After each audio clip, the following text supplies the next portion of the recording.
ಬಹುತೇಕ ಕ್ಲೈಮ್ಯಾಕ್ಸ್ ಹಂತಕ್ಕೆ ತಲುಪಿದೆ ಸಂಪುಟ ಸರ್ಕಸ್. ಯಾರಿಗೆ ಪಟ್ಟ ಒಲಿಯುತ್ತೆ, ಯಾರಿಗೆ ಕೈತಪ್ಪುತ್ತೆ ಅದೃಷ್ಟ ಅನ್ನುವಂಥ ಕುತೂಹಲ ಇದೆ. ಸಂಪುಟ ವಿಸ್ತರಣೆ ಸರ್ಕಸ್ ದೆಹಲಿಯಲ್ಲಿ ಮ್ಯಾರಥಾನ್ ಸಭೆಗಳು ಇವತ್ತು ನಡೀತಾ ಇದೆ. ಸುರ್ಜೇವಾಲಾ ನಿವಾಸದಲ್ಲಿ ಮಹತ್ವದ ಸಭೆಯಲ್ಲಿ ನಡೆಯುತ್ತೆ. ಆಮೇಲೆ ಖರ್ಗೆ ಮತ್ತೆ ಕೆಸಿ ವೇಣುಗೋಪಾಲ್ ಜೊತೆಗೆ ಸಮಾಲೋಚನೆ. ದೆಹಲಿಯಲ್ಲೇ ಕೆಪಿಸಿಸಿ ಅಧ್ಯಕ್ಷ ಬಿಕೆ ಹರಿಪ್ರಸಾದ್ ಬೀಡುಬಿಟ್ಟಿದ್ದಾರೆ.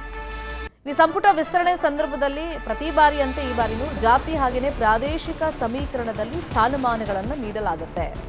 ಇನ್ನು ಸಿದ್ದು ಸಂಪುಟದಲ್ಲಿ ಕೆಲಸ ಮಾಡಿದಂಥ ಶಾಸಕರಿಗೆ ಮತ್ತೊಮ್ಮೆ ಅವಕಾಶ, 3 ರಿಂದ 4 ಮಂದಿ ಹಳಬರಿಗೆ ಅವಕಾಶ, ಉಳಿದ ಸ್ಥಾನ ಹೊಸಬರಿಗೆ ನೀಡಲಾಗುತ್ತಾ?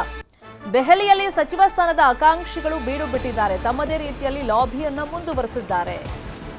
ಈಗ ಶತಾಯಗತಾಯ ಸಚಿವ ಸಂಪುಟದಲ್ಲಿ ತಮಗೆ ಸ್ಥಾನವನ್ನು ಗಿಟ್ಟಿಸಿಕೊಳ್ಳಲೇಬೇಕು ಅಂತ ಹೇಳಿ ಹೊಸಬರು ಕೂಡ ಅವಕಾಶಕ್ಕೋಸ್ಕರ ಕಾಯ್ತಾ ಇದ್ದಾರೆ. ತಮ್ಮದೇ ರೀತಿಯಲ್ಲಿ ಲಾಬಿಯನ್ನು ಮುಂದುವರೆಸಿದ್ದಾರೆ. ಇನ್ನು ಜಾತಿ ಹಾಗೆಯೇ ಪ್ರಾದೇಶಿಕ ಸಮೀಕರಣದಲ್ಲಿ ಇಲ್ಲಿ ಸಂಪುಟ ಪಟ್ಟಿಯಲ್ಲಿ ಅವಕಾಶವನ್ನು ಮಾಡಿಕೊಡೋದಕ್ಕೆ ನಾಯಕರು ಮ್ಯಾರಥಾನ್ ಸಭೆಗಳಲ್ಲಿ ಇವತ್ತು ನಿರತರಾಗಿದ್ದಾರೆ.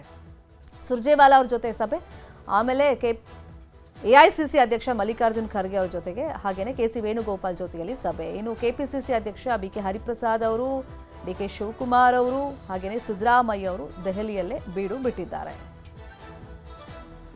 ಇದೇ ವಿಷಯವಾಗಿ ಇನ್ನಷ್ಟು ಡೀಟೇಲ್ ಆಗಿ ಇನ್ಫಾರ್ಮೇಶನ್ ಕೊಡ್ತಾ ಹೋಗೋದಕ್ಕೆ ಫೋನ್ ಸಂಪರ್ಕದಲ್ಲಿ ಕನೆಕ್ಟ್ ಆಗಿದ್ದಾರೆ ನಮ್ಮ political bureau reporter Karthik. So ಪಟ್ಟಿ ಎದುರು ನೋಡ್ತಾ ಇದ್ದಾರೆ ಆಕಾಂಕ್ಷಿಗಳು. 20ನೇ ತಾರೀಕು ಬಹುತೇಕ ಫೈನಲ್ ಆಗುತ್ತೆ ಅಂತ ಹೇಳ್ತಾ ಇದ್ರು ಕೂಡ ದೆಹಲಿಯಲ್ಲೇ ಯಾರ್ಯಾರು ಬೀಡು ಬಿಟ್ಟಿದ್ದಾರೆ, ಇವತ್ತಿನ ಮ್ಯಾರಥಾನ್ ಸಭೆ ಯಾರ್ಯಾರ ಜೊತೆ ನಡೀತಾ ಇದೆ?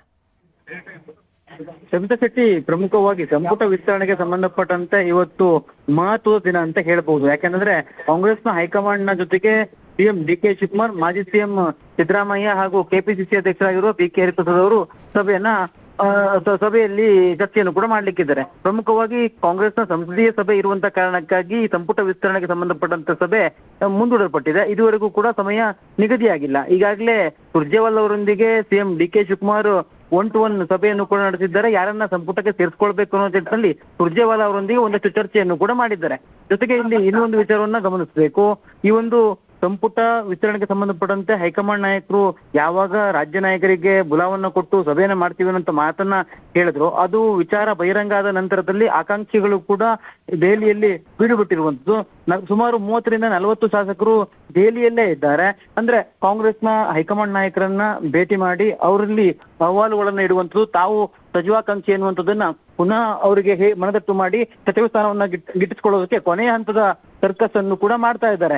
ಈ ಒಂದು ಸಂಪುಟ ಸರ್ಕಸ್ ಅನ್ನ ಯಾರು ಸಂಪುಟಕ್ಕೆ ಸೇರೋದಕ್ಕೆ ಸಚಿವಾಕಾಂಕ್ಷಿಗಳು ಸರ್ಕಸ್ ಅನ್ನು ಒಂದ್ ಕಡೆ ಮಾಡ್ತಿದ್ದಾರೆ, ಇನ್ನೊಂದ್ ಕಡೆ ಸಂಪುಟವನ್ನ ವಿಸ್ತರಣೆಗೆ ಸಂಬಂಧಪಟ್ಟಂತೆ ತಮ್ಮ ಆಪ್ತರನ್ನ ಸಂಪುಟದಲ್ಲಿ ಸೇರಿಸಬೇಕು ಅನ್ನೋ ನಿಟ್ಟಿನಲ್ಲಿ ಸಿಎಂ ಡಿಕೆ ಶಿವಕುಮಾರ್ ಇರಬಹುದು, ಹಾಗೆ ಮಾಜಿ ಸಿಎಂ ಸಿದ್ದರಾಮಯ್ಯನವರು ಕೂಡ ಪ್ರಯತ್ನಗಳನ್ನ ಪಡ್ತಾ ಇದ್ದಾರೆ. ಇದರ ಭಾಗವಾಗಿಯೇ ಇವತ್ತು ನಡೆಯುವಂತ ಸಭೆ ಸಾಕಷ್ಟು ಮಹತ್ವವನ್ನು ಪಡ್ಕೊಳ್ತಾ ಇದೆ. ಜೊತೆಗೆ ಎಐಸಿಸಿ ಅಧ್ಯಕ್ಷರಾಗಿರುವಂತಹ ಮಲ್ಲಿಕಾರ್ಜುನ್ ಖರ್ಗೆ ಅವರ ನೇತೃತ್ವದಲ್ಲಿಯೇ ಈ ಒಂದು ಸಭೆಯು ಕೂಡ ನಡೀಲಿಕ್ಕಿದೆ. ಆ ಸಭೆಯಲ್ಲಿ ಮೂವರೊಂದಿಗೂ ಕೂಡ ಚರ್ಚೆಯನ್ನ ಮಾಡಲಾಗತ್ತೆ.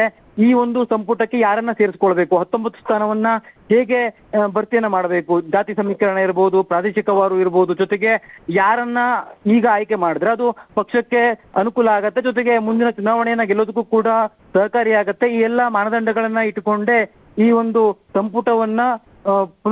ಸಂಪುಟವನ್ನ ವಿಸ್ತರಣೆ ಮಾಡುವಂತ ವಿಚಾರಕ್ಕೆ ಸಂಬಂಧಪಟ್ಟಂತೆ ಇವತ್ತು ನಿರ್ಧಾರ ತೆಗೆದುಕೊಳ್ಳುವಂತ ಎಲ್ಲ ಸಾಧ್ಯತೆಗಳು ಕೂಡ ಇರುವಂತದ್ದು. ಆ ಒಂದು ವಿಚಾರವಾಗಿ ಇವತ್ತು ದೆಹಲಿಯಲ್ಲಿ ನಡೆಯುವಂತಹ ಸಂಪುಟ ವಿಸ್ತರಣೆಗೆ ಸಂಬಂಧಪಟ್ಟಂತ ಕಾಂಗ್ರೆಸ್ ಹೈಕಮಾಂಡ್ ನ ಸಭೆ ಇದೆಯಲ್ಲ, ಇದು ಮಹತ್ವವನ್ನು ಕೂಡ ಪಡೆದುಕೊಂಡಿದೆ. ಶರ್ಮಿತಾ ಶೆಟ್ಟಿ, ಈಗ ಒಬ್ಬೊಬ್ಬರ ಲಿಸ್ಟ್ ಅನ್ನ ತಗೊಂಡು ಹೋಗಿರ್ಬೋದು ತಮ್ಮವರಿಗೆ ಸಂಪುಟದಲ್ಲಿ ಸ್ಥಾನ ಕೊಡಿಸುವಂತ ನಿಟ್ಟಿನಲ್ಲಿ. ಹಾಗಾಗಿ ರಾಹುಲ್ ಗಾಂಧಿ ಜೊತೆ ಯಾವಾಗ ಮೀಟಿಂಗ್ ಫಿಕ್ಸ್ ಆಗ್ಬೋದು?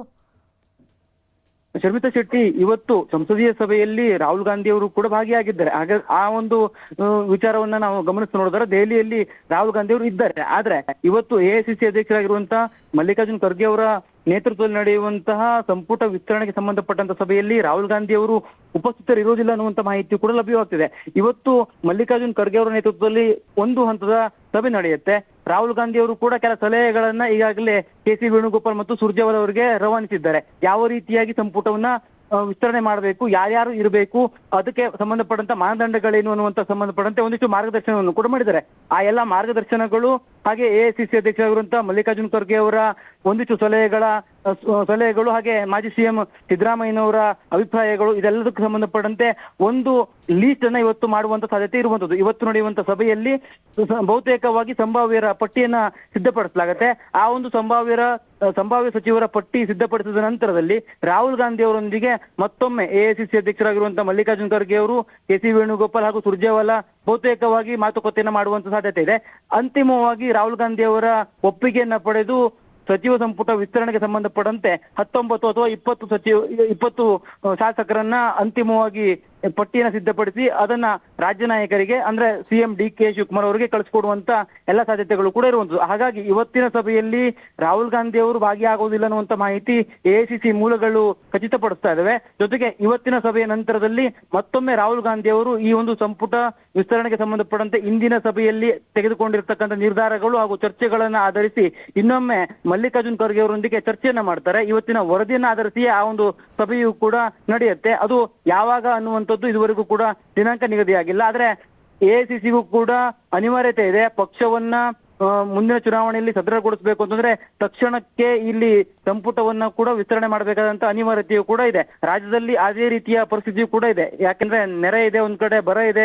ಈ ರೀತಿಯ ಪರಿಸ್ಥಿತಿಯಲ್ಲಿ ಪೂರ್ಣ ಪ್ರಮಾಣದ ಸಂಪುಟ ಇದ್ದಂತ ಸಂದರ್ಭದಲ್ಲಿ ಸರ್ಕಾರದ ಕ್ಷಮತೆಯೂ ಕೂಡ ಹೆಚ್ಚಾಗತ್ತೆ. ಜೊತೆಗೆ ಸರ್ಕಾರವು ಕೂಡ ರಾಜ್ಯದ ಜನರ ಬೇಡಿಕೆಗೆ ತಕ್ಕಂತೆ ಸ್ಪಂದನೆಯನ್ನ ಮಾಡೋದಕ್ಕಾಗತ್ತೆ. ಈ ಎಲ್ಲ ಕಾರಣಗಳಿಂದಾಗಿ ತ್ವರಿತವಾಗಿ ಸಂಪುಟವನ್ನ ವಿಸ್ತರಣೆ ಮಾಡಬೇಕು ಅನ್ನೋ ನಿಟ್ಟಿನಲ್ಲಿ ಎಐಸಿಸಿಗೂ ಕೂಡ ಇರುವಂತ ಕಾರಣಕ್ಕಾಗಿ 1-2-3 ದಿನದ ಒಳಗಾಗಿ ಸಂಪುಟ ವಿಸ್ತರಣೆಯನ್ನ ಮಾಡೋದಕ್ಕೆ ಎಲ್ಲ ಫೈನ್. ಒಂದು ನೋಡೋಣ ಮುಂದೆ ಏನಾಗುತ್ತೆ ದೆಹಲಿಯಲ್ಲಿ. Thank you so much Karthik, ಈ ಕ್ಷಣದ ಮಾಹಿತಿ